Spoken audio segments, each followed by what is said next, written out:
There has been much talk about a war on police in 2015. The story goes that police in America are in great danger from a rise in violent attacks against them. It is suggested that the attacks are stirred up by criticisms and protests of police misconduct. As the end of the year approaches, however, we find that the war on police is a myth, with deaths of police at near the record low. Instead, the war in America seems to be a war by, rather than on, police, with police killing about 3 people a day this year. Radley Balko presents the numbers on shooting deaths of police in a Tuesday Washington Post article. Balko relays that, according to the National Law Enforcement Officers Memorial Fund, 38 cops have been shot dead in America this year. Balko further notes that this number includes at least 1 suicide and 2 cases in which a cop was shot by another cop.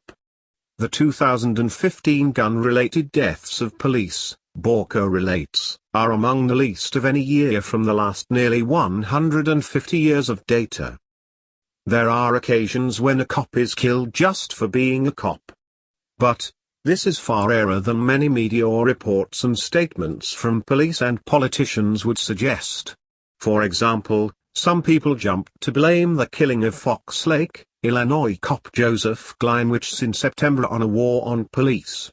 But, evidence was later made public indicating Glynewich, who was worried about potential repercussions for his misconduct including embezzlement, orchestrated his suicide to make it look like he had been murdered while investigating suspicious individuals.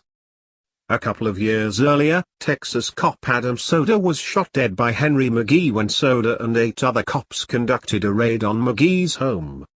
A grand jury declined to indict McGee, who had explained that he acted to defend his family from the cops who he thought were robbers.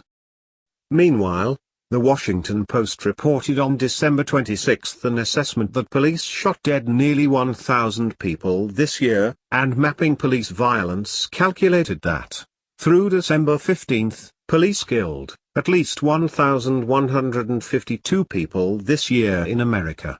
Among the killed individuals are people who were justifiably shot to end an immediate threat to kill or seriously injure others. But, the lives lost include also individuals who posed no such threat. In 2015, people around America have been drawn to the stories of some of the individuals who police have killed without apparent justification.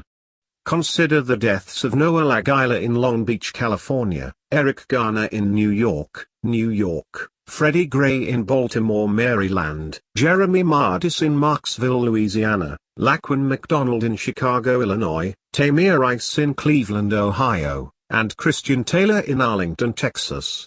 Then ask yourself this question: is there a war on police or a war on